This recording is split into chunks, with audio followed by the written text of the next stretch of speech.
Биздин Шекер айылында эле бир 6-7 Жамиля бар болуш керек. Менмин дегендер.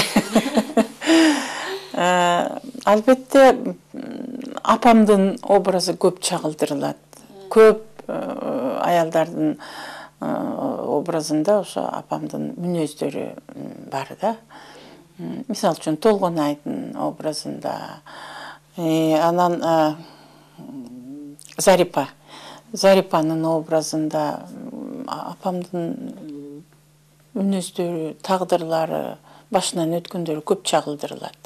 Эрте жаздагы турналар, почти что ошо один к одному окшош.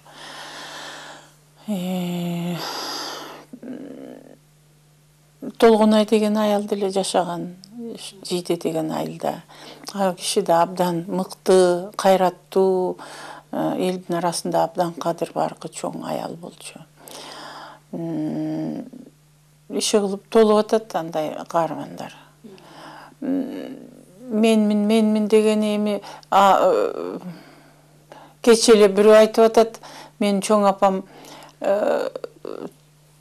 таарынса эле бир шапкени алып эле ошону кучактап жатып калчу эле деп.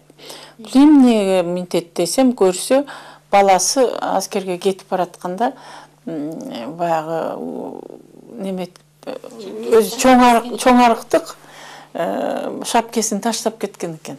Анан ошол шапкени жыттап эле. Анан кийин таң калып эле калчубуз дейт. Бул кайдан муну билет, кантип жазды деп.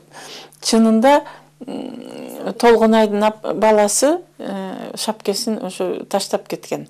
Анан ал шапкени илип койчу эле бир жерге.